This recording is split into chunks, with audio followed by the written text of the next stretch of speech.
Senhoras e senhores, bom dia. Em nome da diretoria da Faculdade de Direito de São Bernardo do Campo, gostaríamos de agradecer a presença de todos à 16ª Semana Júri, que trata sobre o tema geral Direito, Desafios e Inovações do século XXI. Gostaria de destacar e agradecer a presença das autoridades, personalidades e professores presentes. Professora Bianca Mendes Richter, professora Rosa Benítez Pelicani, professora Patrícia Caldeira, professor Pedro Marini, professora Priscila Sparapani. Gostaria também de aproveitar a oportunidade para convidar todos vocês para o júri que ocorrerá amanhã no Senforp, às 19h30, sendo que não há necessidade de inscrição, não haverá pagamento e vocês podem levar amigos e parentes, ok? Agradecemos a presença e apresentamos o palestrante, senhor Dr. Ricardo de Barros Leonel, que discorrerá sobre o tema Precedentes do novo Código de Processo Civil. O Dr. Ricardo de Barros Leonel é livre docente pela Universidade de São Paulo, doutor e mestre em Direito Processual Civil pela Universidade de São Paulo, professor associado junto ao Departamento de Direito Processual da Faculdade de Direito da Universidade de São Paulo, promotor de Justiça do Ministério Público de São Paulo. Ok? Então, passo a palavra ao nosso palestrante. Desde já, agradeço imensamente a presença.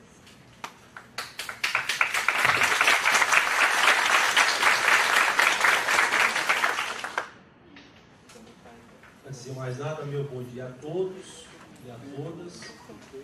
Agradeço o convite aqui da Faculdade de Direito de São Bernardo do Campo para participar dessa semana jurídica que representa, demonstra a tradição e a pujança, a importância da Faculdade de Direito de São Bernardo do Campo, e com essa oportunidade, com esse evento e com outros afins, sempre abre espaço para debates em torno de temas que são fundamentais no nosso cotidiano, na nossa vida. E, na verdade, não só na nossa vida como profissionais do direito, mas na nossa vida como cidadãos. Então, muito feliz venho aqui para esse evento. Agradeço o convite que me foi formulado, portanto, e cumprimento a professora Ivone, que me recebeu amistosamente, a professora Bianca também, prezada amiga de longa data, as demais professoras e professores aqui presentes, e passo diretamente ao tema que me foi reservado, que é relacionado à valorização dos precedentes, das súmulas e da jurisprudência no novo Código de Processo Civil. Esse é um tema que, a rigor, identifica uma das linhas fundamentais do novo Código de Processo. Nós temos um sistema que passa a vigorar, passou a vigorar a partir desse ano de 2016, que foi projetado com a intenção de resolver, ou quando menos amenizar, alguns problemas históricos no funcionamento do processo civil brasileiro e, portanto, na prestação da justiça. Claro que esse novo código, ele obedeceu a uma dinâmica totalmente peculiar na sua elaboração, praticamente inédita, né? Consistente na possibilidade de uma ampla participação dos mais diversos segmentos interessados em fornecer sugestões, e ao fim e ao cabo desse processo legislativo, nós temos um produto que é uma obra humana, né? E, portanto, tem qualidades, tem pontos positivos, mas também apresenta dificuldades, pontos que merecem crítica, e é um sistema com o qual nós teremos que conviver seguramente por algumas décadas.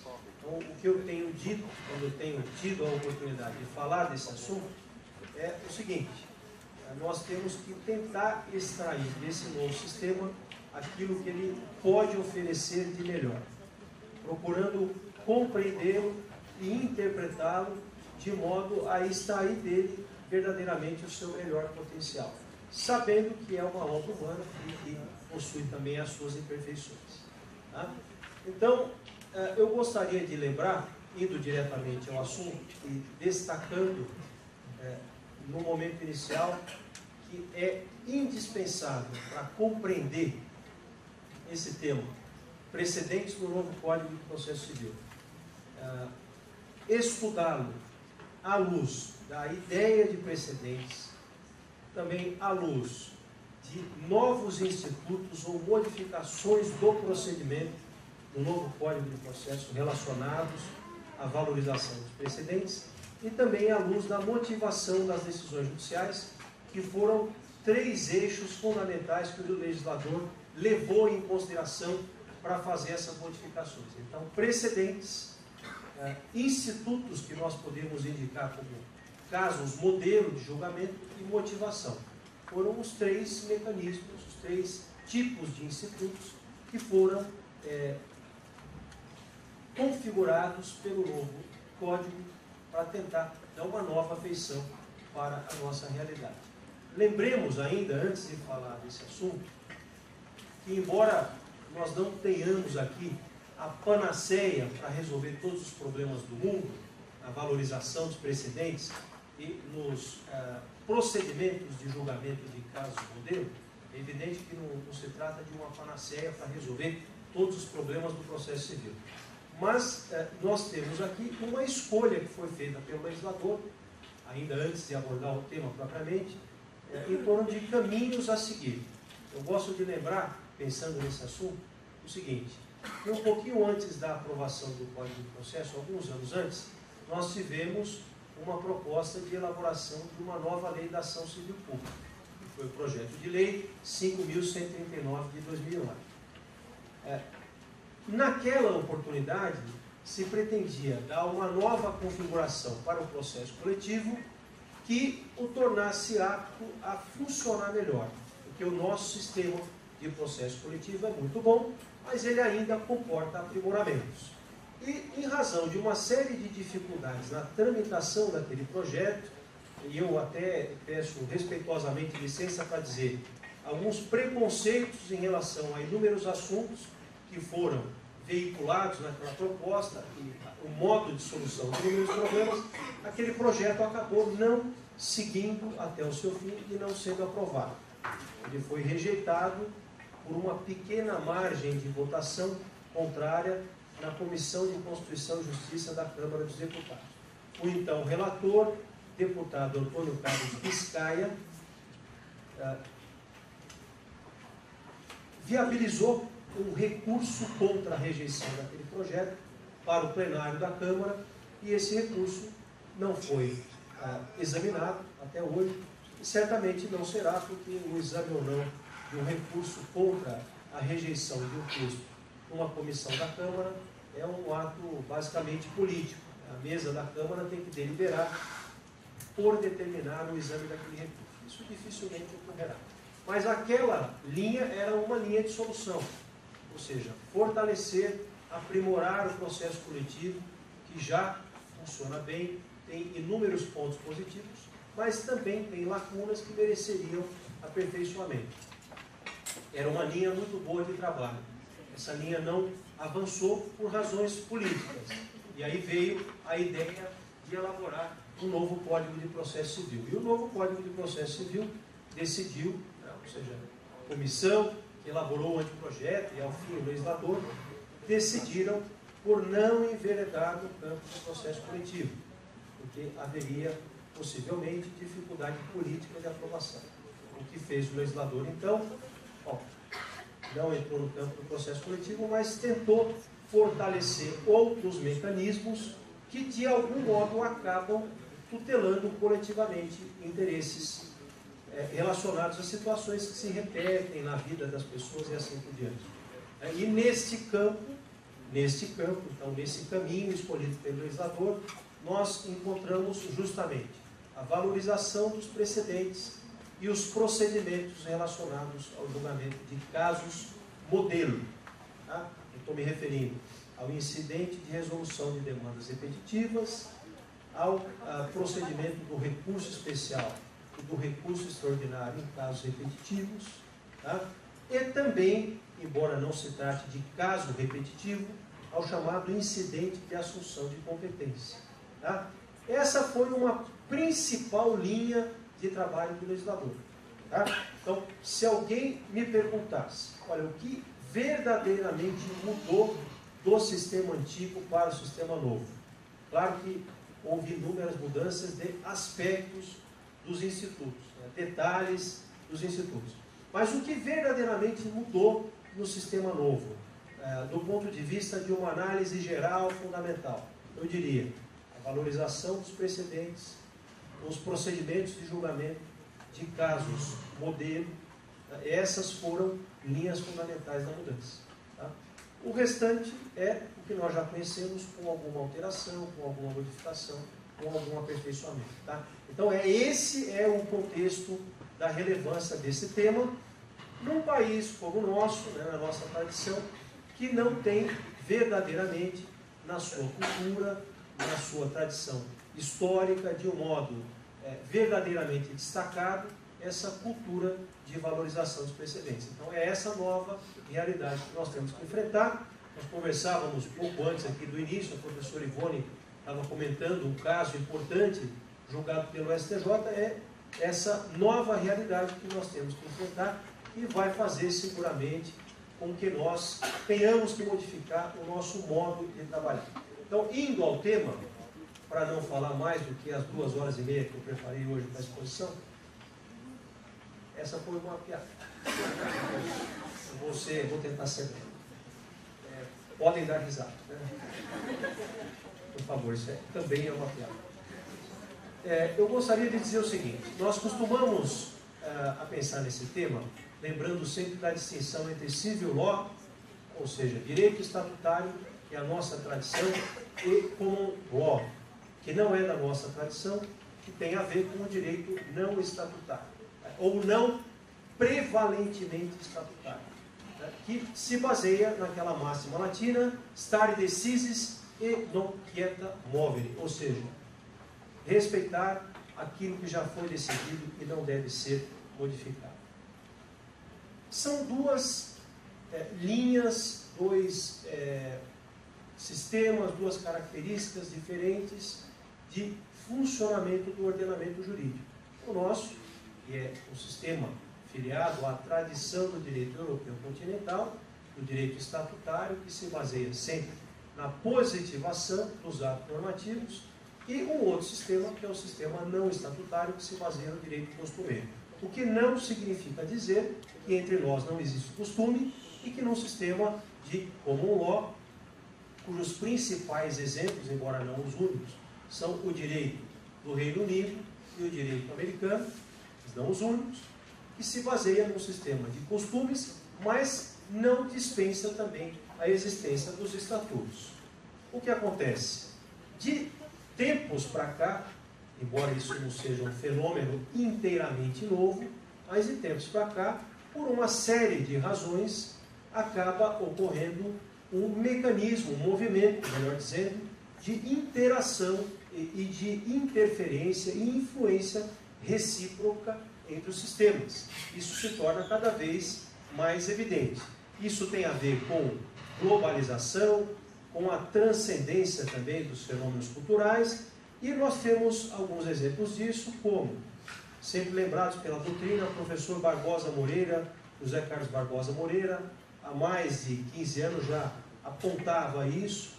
Exemplo da existência atual de um Código de Processo Civil inglês, atualmente não apenas um Código de Processo Civil, também Código de Processo Penal inglês, e também da influência do sistema de common law nos países de tradição romano-germânica, como é o nosso caso, e temos essa filiação ao direito europeu continental. Apontando exemplos, eu diria, antes de tudo, a introdução das ações de classe, das chamadas class actions, entre nós, há quase 30 anos. Eu me refiro aqui ao Código do Consumidor, a Lei 8.078 de 1990. Eu me refiro também, meu Deus do céu, quase 30 anos, fiquei preocupado agora, me deu depressão. Lembrei que eu estudei isso, eu já era velho, então agora estou perdido.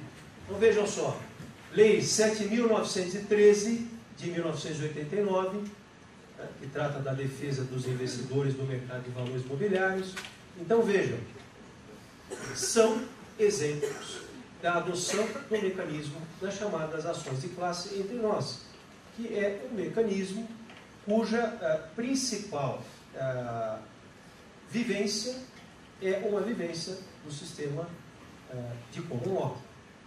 E entre nós mesmos, e aí eu digo, o novo código ele não traz algo inteiramente novo, mas ele investe naquilo que já vinha sendo feito entre nós mesmos. Portanto, o legislador já vinha, na vigência do Código de 73, alterado por sucessivas reformas, dando ênfase, importância maior ao sistema de valorização dos precedentes. E alguns exemplos eu apontei aí. Os números, entre parênteses, são os artigos do Código de 73. E só para fazer uma explicação, para uma observação, essa exposição eu vou deixar à disposição de todos aqui na faculdade. Tá? Já salvei aqui no computador. Quem quiser depois usar esse roteiro, está absolutamente à disposição. Tá? Então, fortalecimento dos poderes do relator para julgar monocraticamente conflitos de competência e recursos dos tribunais. A possibilidade de o juiz negar seguimento ao recurso de apelação, também com base em entendimento firmado nos tribunais. O sistema de julgamento dos recursos especiais repetitivos, a repercussão geral no recurso extraordinário, quando se trata de recursos repetitivos, as súmulas vinculantes, são exemplos dessa ideia de fortalecer os posicionamentos assentados, os posicionamentos firmes dos tribunais. Então vejam, o que nós temos hoje com o novo Código de Processo não é propriamente uma novidade, algo que não existisse antes, mas é um fortalecimento, uma expansão, um incremento daquilo que o legislador já vinha fazendo. Mas notem uma distinção fundamental entre nós, Brasil, sistema jurídico filiado ao sistema europeu continental e influenciado por Portugal, Itália, Espanha, em alguma medida também pelo direito germânico, de um lado, e do outro lado, sistemas de common law. E vejam o seguinte, no nosso sistema, o apoio, o fortalecimento às decisões firmadas, aos entendimentos firmados pelos tribunais em questões jurídicas, vem por uma opção do legislador. Enquanto nos sistemas de common law, esse é um movimento que ocorre espontaneamente, naturalmente. Não há no direito americano, não há no direito inglês, nenhuma lei que diga os entendimentos da Casa dos Lordes, da House of Lords, do direito inglês, os entendimentos fixados pela Suprema Corte americana, eles devem obrigatoriamente ser seguidos pelas demais instâncias da justiça. Não existe essa norma. Isso surge naturalmente. Por quê? Surge em razão da credibilidade do tribunal, em razão de um sentimento de segurança, de necessidade de segurança, de tratamento isonômico. Surge em razão da qualidade das decisões, que são bem fundamentadas e, portanto, acabam sendo seguidas, entre outros fatores que a doutrina costuma identificar. E isso, para nós, vem como uma opção do legislador. Esse é um dado interessante que nos faz pensar. Distinções que devem ser apontadas, e aqui nós temos um motivo de crítica frequente para o texto do novo Código. Precedente é, numa síntese, o caso anteriormente julgado, do qual seja possível extrair uma regra de decisão. Então, eu examino um determinado julgamento, examino os fatos subjacentes àquela causa, examino a solução jurídica que o tribunal deu para aquele litígio e dali eu extraio a regra de decisão. Tá? Um exemplo muito frequente que se encontra no direito inglês é o seguinte: em um determinado momento inexistia uma orientação a respeito do dever ou da obrigação de indenizar por parte do transportador em razão de um acidente que tivesse causado dano a terceiros.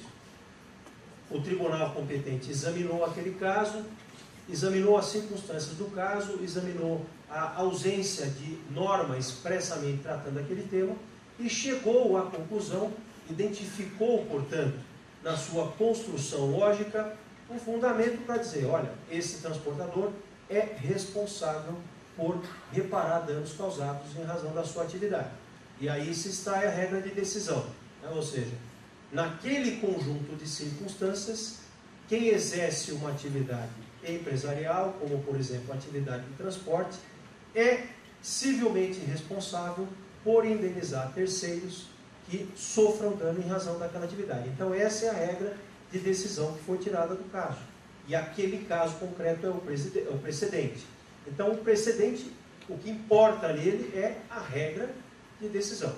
Tá? É a solução jurídica aplicada para aquele contexto de fato pelo tribunal. Isso é o precedente. Que não se confunde com jurisprudência, que é um conjunto de casos julgados dos quais seja possível extrair uma determinada corrente de entendimento sobre uma certa questão jurídica. Precedente, portanto, é singular. Jurisprudência é plural, é o conjunto de casos. Nesse conjunto de casos, nós conseguimos identificar uma linha constante de entendimento em torno de determinadas situações que envolvem o mesmo tipo de conjunto de fato. E a súmula, por sua vez, é um enunciado sintético, né? O verbete da súmula, porque a súmula, na verdade, é a síntese do entendimento do tribunal como um todo. A súmula da jurisprudência do Supremo Tribunal Federal tem vários enunciados, vários verbetes que representam uma corrente de entendimento a respeito de uma certa questão jurídica. Então, a súmula ela tem uma construção muito próxima de um enunciado normativo, né? Ela é uma síntese, é quase como um artigo de lei, um parágrafo, né? Mas ela não é uma norma. Ela tem um conteúdo de síntese de entendimento que foi firmado pelo tribunal em torno de um determinado tema. Então, a crítica que tem sido feita aqui no novo código, com relação ao novo código, é que o novo código tratou desses três institutos como se fossem uma única coisa, um único instituto.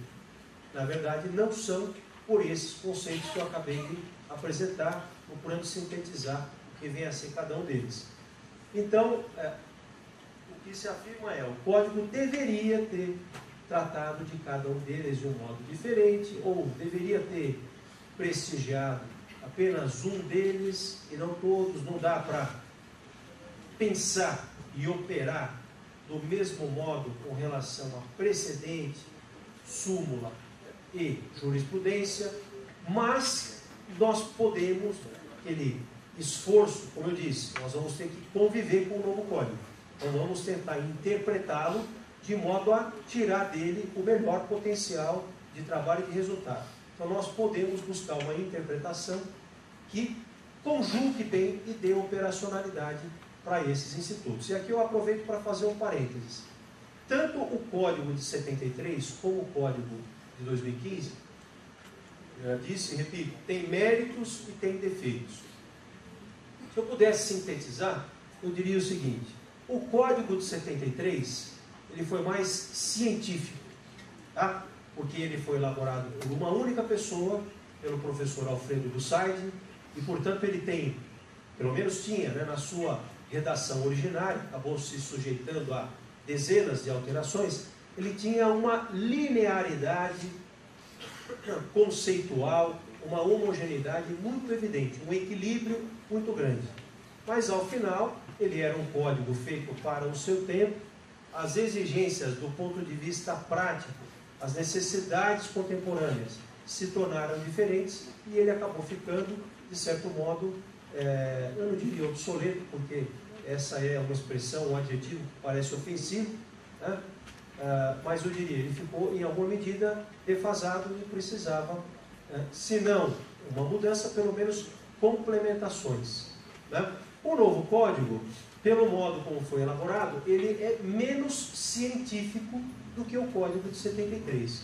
Mas ele também tem méritos, ele também traz novidades, ele também tenta enfrentar problemas. Tá? Então, reconhecendo essa dificuldade, eu digo, existe de fato uma questão conceitual aqui.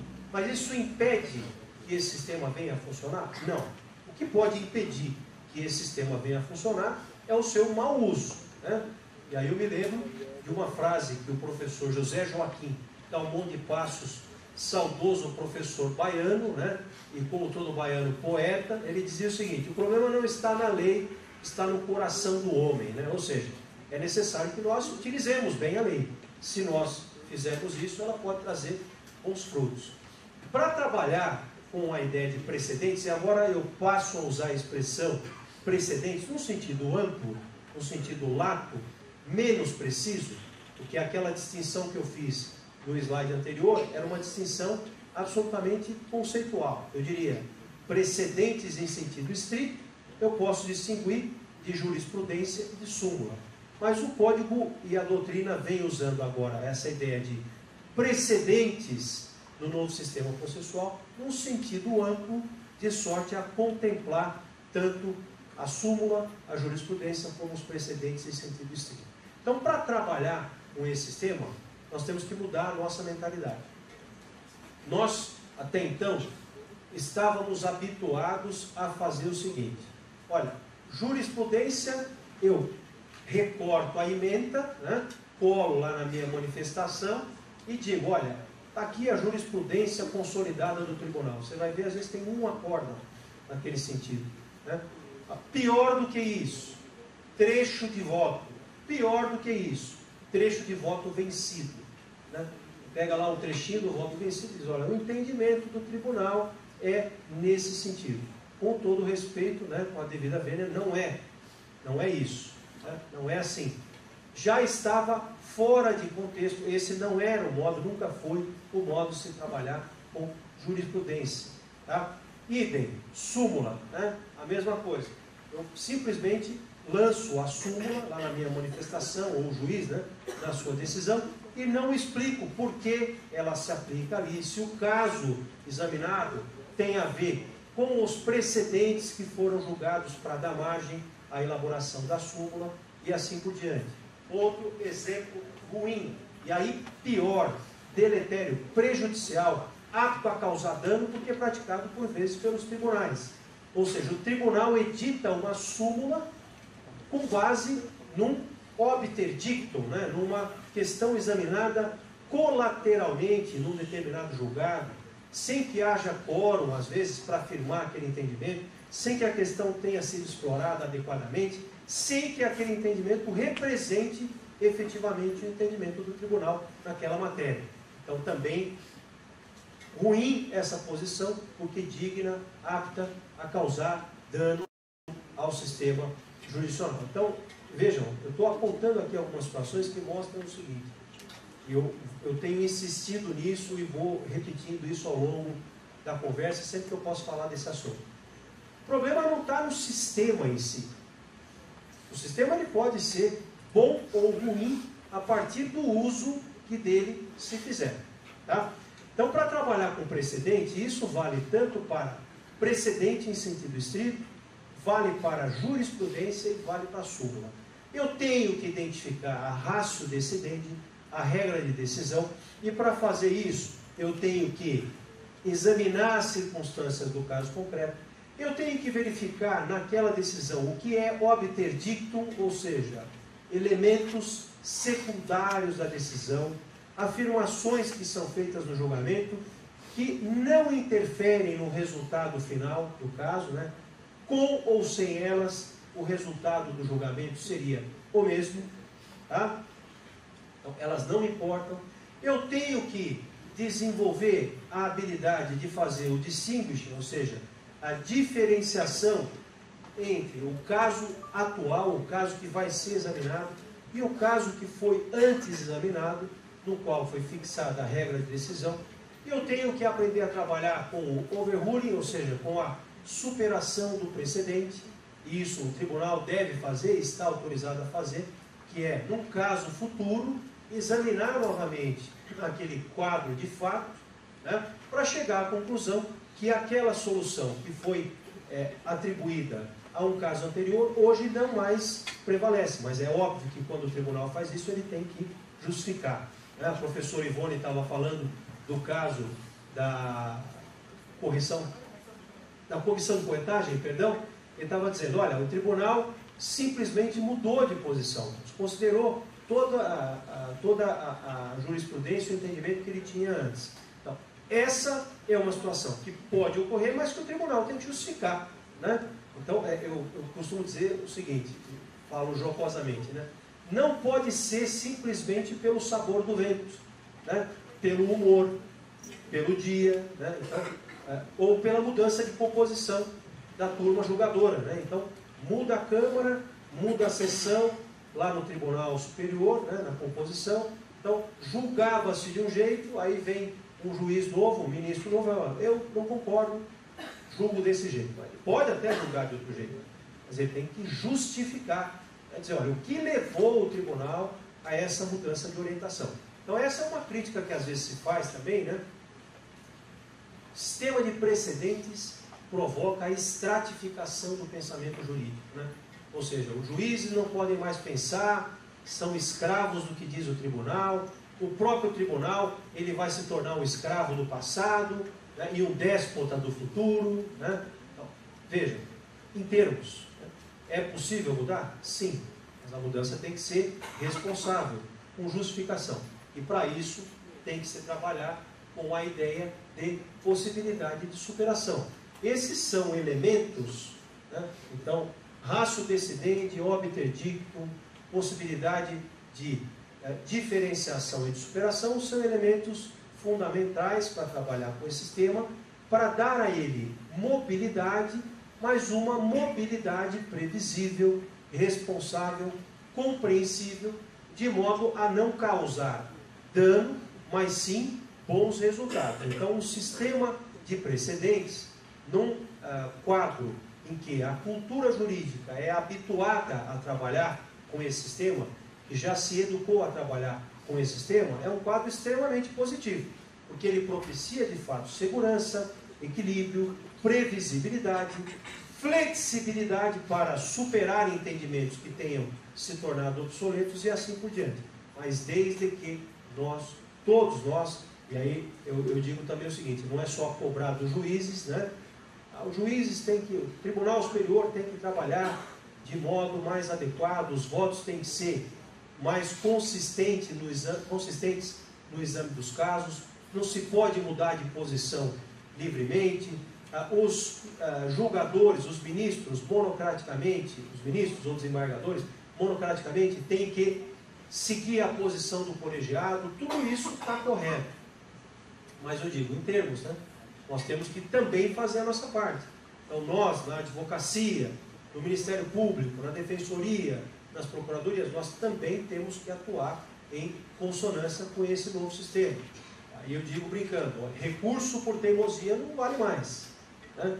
Aquele recurso que eu interponho só para dizer, olha, eu sei que a posição consolidada do tribunal é essa, mas eu vou recorrer a si mesmo só para mostrar que eu sou contra, né? Não, eu tenho que entender esse sistema e dizer, olha, se a posição é essa, eu respeito. Se eu tiver novos argumentos eu questiono. Então, em suma, trabalhar com precedentes é trabalhar com uma operação lógica de identificação do caso concreto para aplicar a um caso futuro a regra de decisão antes formada. E aí algumas críticas que são feitas ao novo código, que eu já antecipei, né, de que ele não teria feito distinção entre os institutos, e que seria uma introdução forçada de elementos estranhos à tradição do direito brasileiro, de que haveria um risco de estratificação do pensamento jurídico, de preocupação apenas com a gestão de massa de feitos dos tribunais, mas não com a justiça das decisões, e de que os tribunais brasileiros não atuam como cortes de precedentes, porque são limitados materialmente, inclusive pela quantidade de casos e pela sua tradição cultural. Mas aí eu pergunto, nessa quadra da história, né, em que nós nos encontramos, será que nós teríamos outra alternativa a seguir? Né? Será que haveria outra alternativa para enfrentar o número de processos em andamento, mais de 100 milhões de processos? Saiu agora essa semana um estudo, né, aquele estudo que é feito anualmente pelo Conselho Nacional de Justiça, né, Justiça em Números, repetindo isso, né, indicando uma ou outra redução, mas mantendo esse número elevado de milhões de processos. Seria possível aumentar superlativamente a estrutura do Poder Judiciário? Hoje no Brasil nós temos algo em torno de, salvo engano meu, 19 mil juízes em todas as instâncias. Nós poderíamos pensar em 50 mil juízes no país, com toda a estrutura que vem junto com o tribunal, né? Com a limitação orçamentária, vem agora aí a PEC do teto do gasto público, né? Então, alguma alternativa era necessária.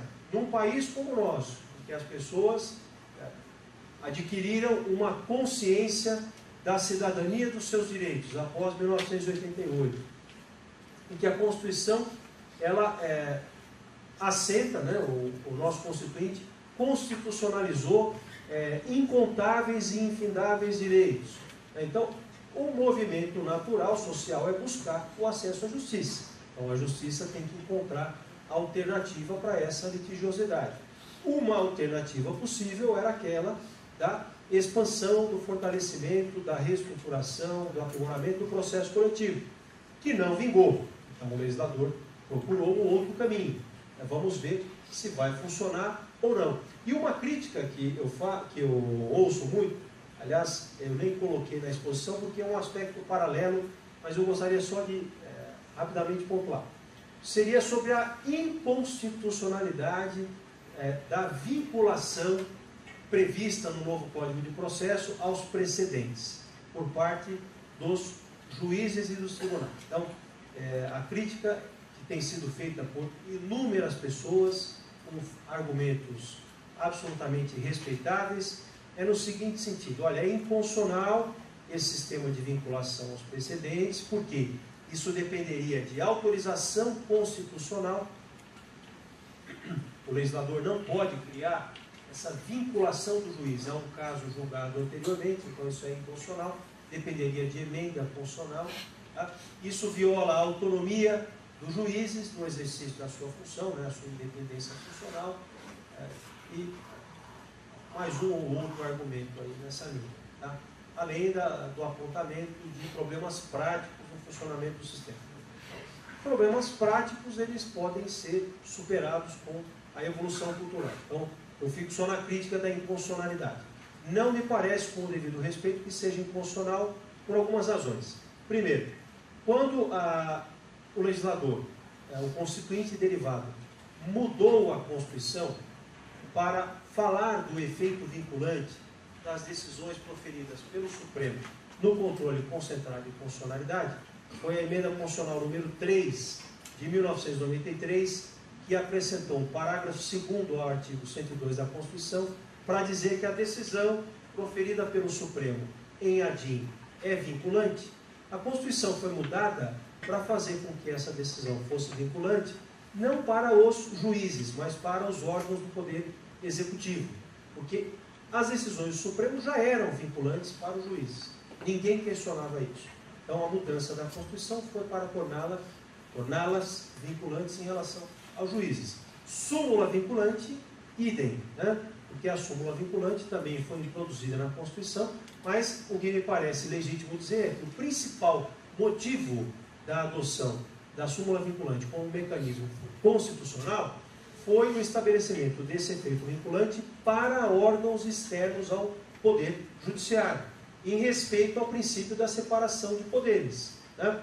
Porque a própria estrutura judiciária nacional, quando nós temos lá um Tribunal Superior, o Supremo, e um outro Tribunal Superior, o STJ, ambos encarregados de figurar, primeiro como guardião da Constituição e o segundo como guardião da lei federal, então é inerente a essa estrutura que as decisões por eles prolatadas, fixando o entendimento definitivo sobre questões de direito constitucional ou sobre questões de direito federal, essas decisões elas sejam seguidas pelos demais órgãos da Justiça. Então eu compreendo a necessidade de mudança da Constituição como uma necessidade para dar efeito vinculante perante outros órgãos, além do Poder Judiciário, em respeito ao princípio da separação de poderes.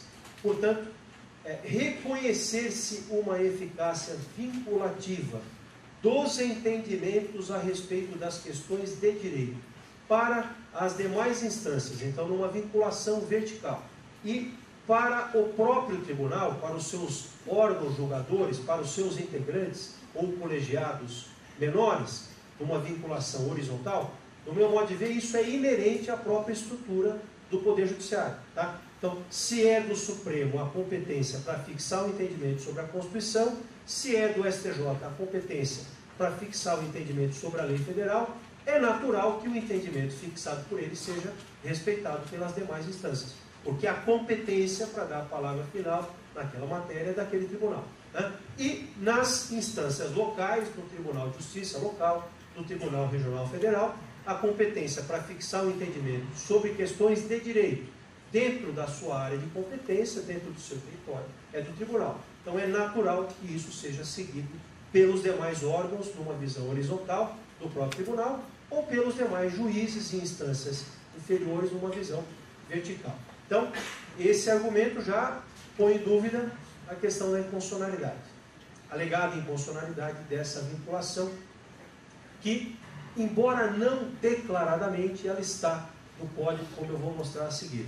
Agora, além disso, desses sistemas de julgamento de casos repetitivos e também o próprio efeito vinculante das decisões do Tribunal Supremo, do Supremo Tribunal Federal, o legislador, quando trouxe isso aqui para o direito brasileiro, tanto na Constituinte, como depois por emenda constitucional e agora no novo Código de Processo, o legislador se aproveitou da experiência do direito alemão. Tá? Então, nós não costumamos estudar o direito alemão por haver uma limitação, uma dificuldade pelo idioma, que é natural, por ser um idioma muito complexo. Mas a doutrina se vale do direito alemão. E o nosso direito constitucional, e particularmente a questão do controle de constitucionalidade, ela foi também influenciada pelo direito alemão. Tá? E nesse sistema de julgamento de casos modelo, nós tivemos influência do direito alemão. Então eu só aponto dois elementos aqui para reforçar a minha afirmação de que não há inconstitucionalidade nessa indicação de vinculação prevista no novo Código. No direito alemão, controle concentrado de constitucionalidade está previsto genericamente na Constituição, e a lei que regulamenta o Tribunal Constitucional trata do procedimento. Ao regulamentar o procedimento do controle de constitucionalidade no direito alemão, o legislador diz que a decisão final do Tribunal Constitucional alemão, ela terá efeito vinculante em relação a todas as demais pessoas. É o parágrafo 31 da lei orgânica do Tribunal Constitucional alemão. Ela menciona expressamente o efeito vinculante. E vai além, o que a nossa lei não diz. A lei alemã vai além. Ela diz: a decisão do Tribunal Constitucional alemão terá força de lei. Ela usa essa expressão precisamente em alemão. E se trata de uma norma infraconstitucional. E a estrutura lá também é hierarquizada. E não se questiona a constitucionalidade dessa norma. Por outro lado, no julgamento dos casos modelo, que para nós aqui é o incidente de resolução de demandas repetitivas, ou o recurso especial repetitivo, ou o recurso extraordinário repetitivo. No sistema alemão existe uma lei modelo, uma lei provisória de vigência até 2020, que trata da defesa dos investidores do mercado de valores, e esta lei ela prevê também o efeito vinculante das decisões proferidas naquele caso julgado em caráter paradigmático, em caráter exemplar, para casos futuros. E também não se questiona a inconstitucionalidade desse sistema. Vejam, é óbvio que esse argumento, ele não, por si só, ele não prova nada, mas é um reforço ao raciocínio no sentido de que não há inconstitucionalidade. Se o sistema vai ser bom ou ruim, vai depender mais dos sujeitos processuais do que propriamente do sistema em si. Então, dentro desse quadro, e aí falando agora mais diretamente do modo como os precedentes foram regulamentados no novo Código de Processo, eu observo o seguinte: o legislador tratou primeiro do dever que os tribunais têm de fixar o seu entendimento. No artigo 926 e parágrafos, está dito lá que os tribunais devem uniformizar a sua jurisprudência e mantê-la íntegra e coerente, editar enunciados de súmula que correspondam à sua jurisprudência dominante, e ainda deixa claro que as súmulas devem corresponder às circunstâncias fáticas dos precedentes, ou seja, elas devem ser aderentes à realidade subjacente. Então, no artigo 926, o dever geral que todos os tribunais têm de fixar o seu entendimento. No artigo 927, o dever de observância dos juízes e dos tribunais.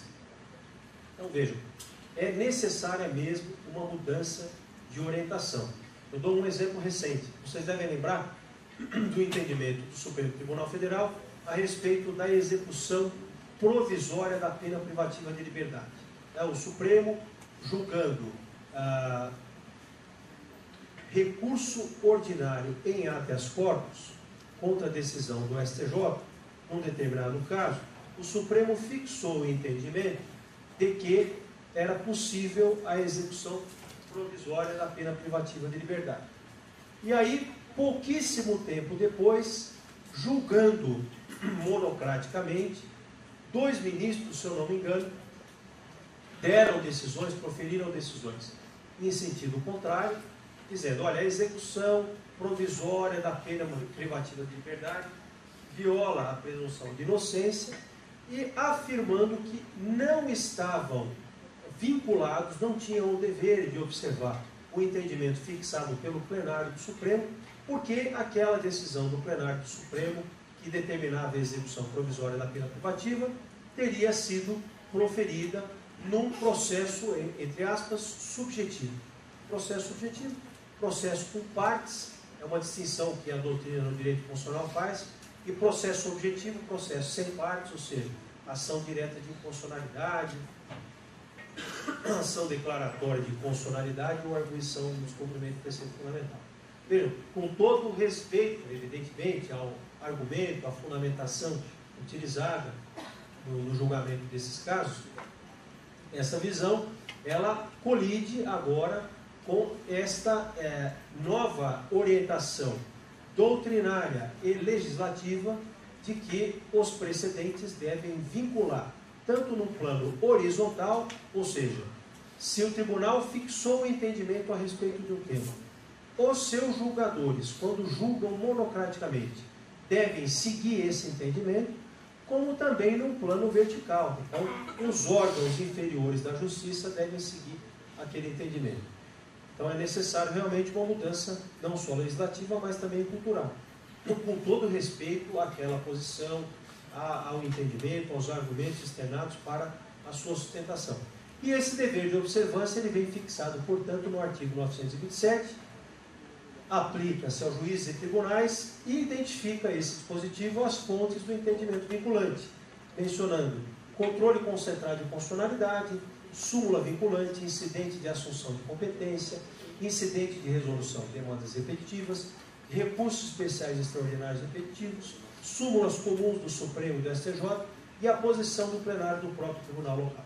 Vejam só, eu diria o seguinte: eu tenho uma visão otimista com relação a isso, né?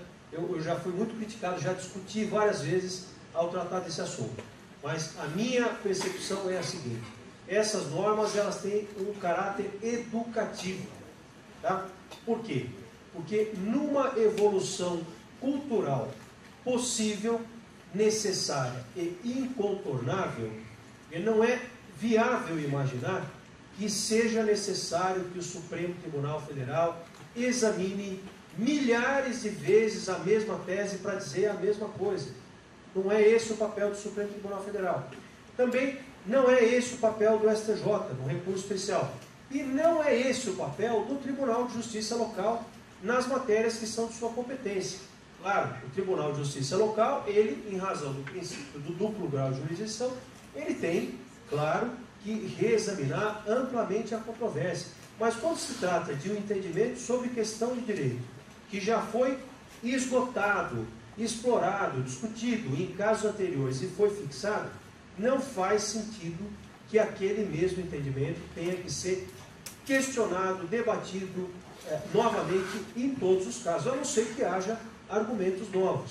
Por isso que eu digo, sendo otimista aqui, que se tratava mesmo de uma norma, agora não estou falando no sentido técnico-jurídico, né, mas de uma norma mais com efeito educativo, porque nós teríamos que evoluir para isso. E aí, o que faz o legislador? Além de prever os deveres de fixação de entendimento e os deveres, ou o dever de observância, ele prevê também a possibilidade de modificação. Também, volto a dizer, numa verdadeira norma de caráter educativo, porque era possível fazê-lo, os tribunais já vinham fazendo isso, notadamente o Superior Tribunal de Justiça já vinha fazendo isso, embora sem norma expressa que o autorizasse a fazê-lo. Mas é natural. Se o precedente surge naturalmente, ou poderia surgir naturalmente, e passa a ser observado naturalmente, é igualmente natural que o tribunal possa rever o seu entendimento em algum momento. Mas a lei vai e estabelece essa possibilidade de revisão para deixar claro que não há aqui a proposta de estratificar o pensamento jurídico, com a realização de audiências públicas, com a possibilidade de modificação dos efeitos da decisão, com a necessidade de fundamentação adequada e com a necessidade de publicidade adequada com relação àquela decisão. Veja só.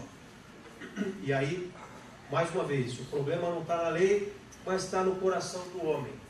Se os tribunais não fizerem uso desses mecanismos, desse novo sistema, de um modo equilibrado, justificando o que fazem, não mudando as suas orientações simplesmente pela mudança da composição da corte, ou pela composição momentânea da corte, ou pelo sabor pessoal, pela preferência pessoal dos seus julgadores, isso pode funcionar muito bem, né? Caso não haja um compromisso ético dos tribunais e dos profissionais do direito em compreender e aderir eticamente a essa nova realidade, é óbvio que isso não vai funcionar e vai ser fonte de insegurança jurídica e de injustiça. Agora, a questão da motivação também entra como uma linha fundamental para compreender esse novo sistema. E existe até um dispositivo no Código, que é o artigo 489, no parágrafo 1º, que diz o que não é motivação, e tem sido também muito criticado, inclusive pelos juízes, né, dizendo, olha, isso é uma afronta ao Poder Judiciário, não é possível, como imaginar que o juiz tenha que fazer tudo isso no processo?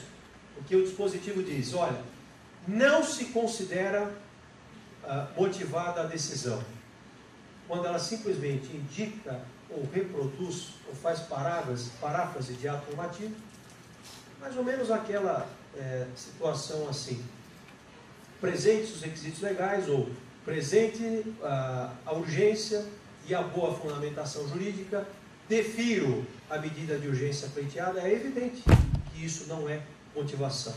Ou então, Tribunal de Justiça, né, o Tribunal Regional Federal, tendo em vista que não está identificada a contrariedade à Constituição, nega o seguimento ao recurso extraordinário. Isso não é fundamentação, né? Então esse dispositivo diz, não basta isso, não basta empregar conceitos indeterminados sem explicitar a motivação, não basta a motivação genérica, ou a omissão quanto a fundamentos suficientes para a alteração da decisão também ela gera insuficiência na motivação. Não basta invocar precedente ou súmula sem especificar a sua aplicação ao caso concreto, né? Ou não utilizar o precedente ou súmula sem dizer o porquê da sua não utilização. Em suma, a crítica é até compreensível, né? Em algum momento, diante dessa norma, os juízes certamente devem ter feito a seguinte avaliação: estão dando um roteiro aqui de como fundamentar. De fato, é necessário que a fundamentação da decisão vá além de uma mera menção formal a argumentos das partes ou a dispositivos legais. Então, esse dispositivo também acaba tendo um caráter didático, pedagógico. E sem esta forma de trabalhar com relação à fundamentação, o sistema de precedentes não funciona. Vejam, o sistema de precedentes, ele qualifica o dever de motivação das decisões judiciais. O dever de motivar, ele passa a ser qualificado. A motivação tem que ser consistente, né? E isso não significa que o juiz, ao proferir a sentença, ou o ministro no tribunal, ao proferir o voto, ele tem que fazer um tratado jurídico. Não é isso. Mas ele tem que efetivamente examinar aquela questão que foi posta e que deve ser superada para se concluir aquele julgamento. Por outro lado, esse sistema qualifica também o ônus de argumentação das partes. Porque se eu tenho um sistema que valoriza precedentes, mas que admite modificação, ele não estratifica o pensamento jurídico, eu posso retomar um determinado tema, mas eu tenho que apresentar uma argumentação consistente. E aqui do mesmo modo, argumentação consistente não significa repetir acórdão, transcrever trecho de livro não é isso. Significa apresentar argumentos efetivos para reexame daquela matéria. E aí o que fez o legislador com essa sistemática dos precedentes? Dizendo lá no artigo 927, os tribunais e juízes devem observar o que for decidido pelo Supremo em controle de constitucionalidade, as teses fixadas em súmula vinculante, as súmulas dos tribunais superiores, os entendimentos fixados no julgamento de casos repetitivos, ou seja, incidente de resolução de demandas repetitivas, recursos extraordinários repetitivos, recursos especiais repetitivos. O que fez o legislador? Ele pegou uma ideia que já estava no Código anterior e expandiu, foi muito além. O Código anterior, ele determinava a observância em razão das modificações que foram feitas ao longo do tempo, né, no recurso especial repetitivo e no recurso extraordinário com repercussão geral em casos repetitivos. O Código anterior dizia, olha, suspendam-se os recursos interpostos, né, ou seja, recursos especiais, extraordinários e agravos nesses recursos, aguardando o julgamento do caso destacado para julgamento, quando se trata de uma temática que se repete em inúmeros casos. Aí, uma vez fixado o entendimento pelo STJ no recurso especial ou pelo Supremo no recurso ordinário a respeito daquela questão de direito, essa fixação, esse entendimento, ele vai ser aplicado aos recursos suspensos. Foi nesse plano que o Código anterior reformado tratou desse tema. O que fez o legislador? Ele expandiu esse sistema, porque além de manter essa solução com relação ao recurso extraordinário e especial, ele trouxe o incidente de resolução de demandas repetitivas, ele trouxe o incidente de assunção de competência, que são institutos, procedimentos, mecanismos para a fixação de teses nos tribunais locais, então no Tribunal de Justiça, no Tribunal Regional Federal. Ele determinou a suspensão não só dos recursos, mas de todos os processos em tramitação, nos quais aquelas matérias fossem discutidas, e determinou a aplicação desse entendimento aos demais casos em andamento. E ainda trabalhou, junto com esse sistema, com a modificação de inúmeros procedimentos para dar um valor ainda maior para os precedentes. Então vejam, é um conjunto de modificações que converge para o respeito ao entendimento fixado nas questões de direito pelos tribunais. Tá? Por isso que eu digo o seguinte: se vocês pegarem o texto do Código e procurarem a palavra vinculante, vocês vão ver essa palavra uma vez só no Código, que é o artigo 947, que trata do incidente de assunção de competência. Só lá está dito que a decisão do tribunal sobre a questão de direito é vinculante. Fora disso, é o artigo 927, que usa o verbo observar, né? Que diz o seguinte: os tribunais observarão os precedentes. Obviamente, né, isso não pode ser compreendido só numa atitude contemplativa, né? Os tribunais deverão olhar para os precedentes, né, e achá-los bonitos, né, simpáticos, né? Não é isso que o Código está dizendo, né?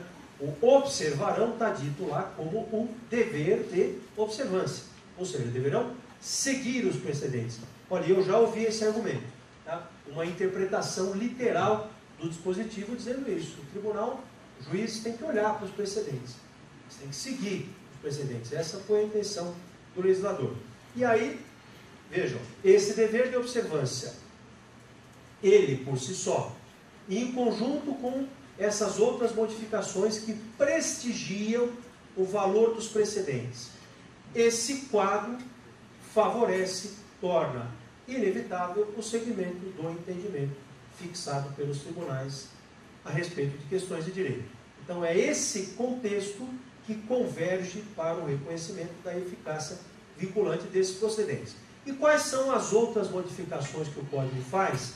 E eu prometo que já caminho para o encerramento, porque não desejo cansá-los demais. Eu acho que eu já passei de 1 hora aqui de exposição. Eu perdi o controle, não lembro que hora que nós começamos, mas eu prometo que eu já vou acabar. Eu tinha preparado 89 slides, mas eu vou encurtá-los aqui. Então veja, quando o Código trata, por exemplo, da improcedência liminar, né? O juiz pode liminarmente julgar improcedente a ação. Ele permite que isso seja feito quando houver apenas questões de direito com base em entendimentos já assentados sobre questões de direito.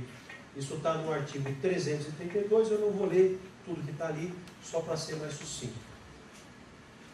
A antecipação de tutela sem urgência, a chamada tutela da evidência, que está prevista no artigo 311 do novo Código. Ela também pode ser concedida numa das hipóteses que o 311 trata, com base em tese, entendimento fixado sobre questão de direito. Poderes do relator no julgamento dos recursos dos tribunais, o artigo 932. Ele reproduz o que já estava no Código anterior, no artigo 557, sistematizando melhor essa matéria, portanto, também prestigiando as teses assentadas nos tribunais a respeito das questões de direito. O Código prevê também o instituto da reclamação para fazer valer o entendimento assentado sobre questões de direito. O Código dispensa o reexame necessário com base também no entendimento assentado em torno de questões de direito. O Código dispensa a caução provisória, na execução provisória, com base no entendimento assentado em torno de questões de direito. O Código permite o julgamento monocrático, ou seja, pelo relator, dos conflitos de competência com base no entendimento fixado a respeito de questões de direito. Esqueci os outros 62 slides em casa. Então vejam só. Deu mais de 1 hora, Bianca? 1 hora? Então a multa não vai ser tão grande, né? Isso é mais ou menos como quando você está passando lá em Santos, né, pelo litoral. Uma vez eu fui surpreendido assim. E aí tinha como é que o pessoal chama? Um pardal, né? Um controle de velocidade. Aí eu vi depois a placa, 40 km por hora. Eu falei, olha, até a minha avó, se fosse viva, passaria dessa velocidade aqui. E aí veio a multa, né? Então é melhor ser cauteloso também na quantidade de informações e no número de slides. Tá? Então, deixando de lado a brincadeira, então só para finalizar o raciocínio aqui. Esse conjunto de regras, né, então, o fortalecimento aos precedentes, a adoção do procedimento de julgamento de casos modelo, né, no incidente de assunção de competência, no incidente de resolução de demandas repetitivas, no recurso especial extraordinário repetitivos, né, somados à aplicação desses institutos em diversas situações, em diversos procedimentos no Código, como eu acabei de reportar aqui ao final, e a limitação, não absoluta, mas uma limitação, à revisão das decisões que sigam os precedentes nos tribunais inferiores, salvo hipótese de revisão de tese, de argumentos novos, etc., esse quadro converge para uma eficácia vinculante dos precedentes. Tá? Então, voltando naquilo que eu falei lá no princípio, o legislador tinha dois caminhos possíveis a seguir: fortalecer o processo coletivo, aprimorar o processo coletivo, que eu pessoalmente, esse era o caminho que eu pessoalmente desejaria que tivesse sido seguido em 2009. Eu participei da comissão no Ministério da Justiça que elaborou o anteprojeto para a nova lei da ação civil pública, que infelizmente por razões políticas de tramitação do projeto de lei, e eu digo sempre, por incompreensão, né, aquele projeto de lei ele ficou negativamente famoso antes de ser aplicado por incompreensão. Eu lembro de rotulações do tipo: projeto de lei autoritário, fortalece o poder dos juízes, torna o Ministério Público um Big Brother aí que vai poder fazer tudo, que era, com toda honestidade, com sinceridade, algo que não correspondia ao texto do projeto. Ele era muito bom, poderia ser aprimorado, evidentemente, mas era muito bom. Aquele era um caminho muito bom a seguir, infelizmente ele não frutificou. O legislador teve que optar por um outro caminho. Editou um novo código, sem tratar diretamente do processo coletivo, mas criando mecanismos paralelos que têm um efeito de tutelar coletivamente. Tá? Então era um caminho que o legislador acabou escolhendo e que poderá ou não ser um bom caminho ao final dessa experiência, a depender daquilo que as pessoas farão com esses instrumentos. Tá? Era essa a mensagem, eram essas as informações que eu gostaria de passar a vocês. Peço que me desculpem pelo excesso de tempo, né, pelo informalismo talvez. Eu gosto aí no meio do bate-papo, às vezes, de quebrar um pouco o rigor formal aqui da conversa. Agradeço muito pela presença de todos, pelo convite da faculdade, através da professora Ivone, da minha estimada amiga Bianca, professora Bianca, e fico à disposição se houver para responder perguntas. Muito obrigado.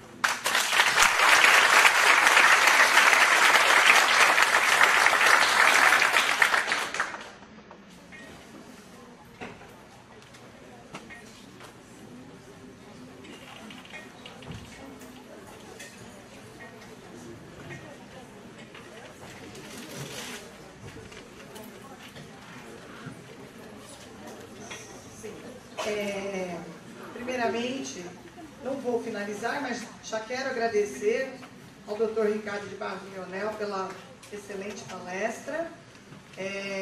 Antes de entregar um certificado de participação, eu vou ver com os senhores se há perguntas. Já vi que a professora Rosa quer fazer uma pergunta. Eu vou passar o microfone para a professora Rosa e, se vocês tiverem perguntas, por favor, façam. Por favor.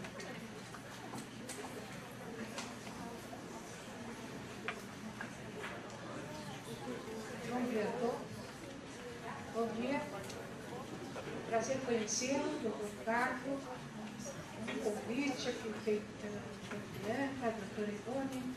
Doutor Ricardo, nós fazemos parte de um grupo de debates do professor Arlindo Alvim, professora Tereza Alvim. Esse tema foi bastante discutido. Então, eu tenho duas perguntas aqui para o senhor, para saber a sua opinião a respeito. No artigo 927, nós temos um rol de precedentes. Este rol, o senhor entende que é taxativo ou exemplificativo? Ainda, no artigo 988, que prevê as hipóteses de reclamação, de precedentes para a reclamação, nesse artigo 988 não estão reproduzidos todos os precedentes que estão no artigo 927. Então, a pergunta é, há precedentes fortes e precedentes fracos? Obrigada. Obrigado pela pergunta, professora. Excelente a observação que a senhora fez e agradeço a oportunidade de responder sobre essa perspectiva. Esta percepção, né, de que o artigo 927 é diferente do artigo 988 com relação ao rol de precedentes, e eu vou além. Né? Eu acabei não parando em cada um daqueles itens, né? Tutela da evidência, improcedência liminar, dispensa da caução provisória, dispensa do reexame necessário, porque não haveria tempo para fazer. Mas se nós olharmos também para aqueles dispositivos, nós percebemos o quê? Nós percebemos que o legislador não tratou de modo homogêneo do mesmo problema. Tá? Há quem diga, a professora Tereza Vamber, né, não sei se ela participa lá, ou se é só a Tereza mãe, ou a Tereza filha também, né? Talvez as duas participem. A mãe. Então a filha, ela talvez tenha mais elementos para responder sobre o modo como foi aprovado esse texto. Isso dizem as pessoas, né, que participaram mais diretamente. Eu não ia falar dizem as más línguas, porque aí é rotulá-las, né? Mas dizem as pessoas que foi um verdadeiro estica e puxa, o que fica e o que sai. Então a redação originária falava, juízes seguirão, aí ficou observarão. O que vai ser observado? Aí põe lá a decisão do controle concentrado de funcionários, tira a decisão do órgão especial do tribunal local. Ou seja, essa é uma das imperfeições de redação do código, no meu modo de ver, tributável ao modo como ele foi produzido. Ele foi um código elaborado democraticamente, com participação, com debate, com os grupos de interesse, e eu falo isso não no sentido pejorativo, eu acho que é legítimo, né, que os grupos de interesse procurem o legislador e apresentem o seu entendimento. Desse modo é legítimo, né? Dessa forma, né? Ou seja, então vai lá a Ordem dos Advogados, vai o Instituto da Defesa do Consumidor, vai a Associação dos Juízes e apresenta a sua visão a respeito daquele problema para que o legislador possa decidir. Mas isso acaba produzindo um efeito, ou seja, a redação final do texto não é boa nessa matéria, porque ela tem essas incongruências. Na minha opinião, e eu sei que eu vou ser voto vencido nisso, mas não tem problema, eu vou dizer, voto com o relator, mas reservando-me ao direito de dizer, eu penso diferente. Esse rol não deveria ser compreendido como rol taxativo, porque isso mina a própria essência da ideia de se respeitar os precedentes. Tá? Então, a minha opinião é a seguinte, se o tribunal tem um entendimento assentado sobre um determinado tema, e esse entendimento, ele tem essa representatividade, a decisão é bem fundamentada, é o órgão competente que proferiu, então, no caso, por exemplo, do Supremo, o plenário, né, que é competente de um modo amplo para todas as questões, a Corte Especial do STJ, ou então a primeira sessão em matéria de direito público, né, a segunda sessão no direito privado, a terceira sessão em direito penal e previdenciário. Então, se é um entendimento do colegiado, aquele tema foi explorado, então não há razão para se entender aquela posição como não apta a produzir esse efeito só porque ela não se encaixa numa daquelas situações do artigo 927 ou do artigo 988. Ainda com relação ao 988, eu posso até dar uma temperada e dizer o seguinte, olha, ele tem um rol taxativo, o 988, porque ali é para fins de reclamação. Isso não quer dizer que aquilo que não está no artigo 988 não tem efeito vinculante. Tá? Veja o seguinte, lá na Faculdade de Direito, lá na USP, nós também temos lá umas mesas lá de discussão sobre o novo Código de Processo. E eu cheguei na oportunidade em que examinei esse assunto lá, fui relator desse assunto lá numa discussão, eu dei a seguinte opinião e insisto. Né? Nós não podemos qualificar a decisão como vinculante por um elemento externo a ela, que é o cabimento ou não da reclamação. A decisão ela tem ou não o efeito vinculante pela sua aptidão de produzir essa eficácia de fazer com que os demais órgãos jurisdicionais sigam aquilo que foi decidido, aquele entendimento sobre questão de direito que foi fixado no caso anterior. Então, o que qualifica para mim a decisão como vinculante não é o fato de caber ou não a reclamação. Tá? E eu sei que existe essa interpretação. O professor Eduardo Talamini tem uma tese de livre docência na qual ele examinou também essa questão, falando de vinculação fraca, média ou forte. Tá?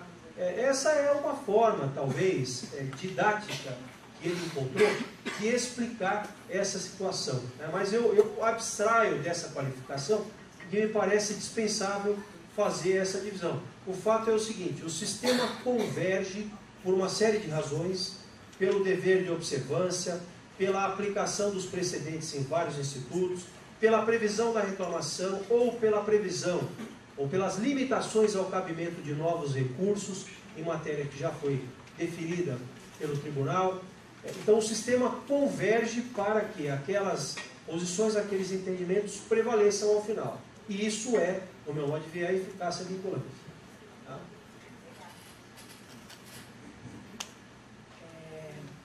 Mais alguém gostaria de fazer uma pergunta? Podemos encerrar? Bem, então gostaria de entregar esse certificado para participação do Dr. Ricardo. Muito obrigada.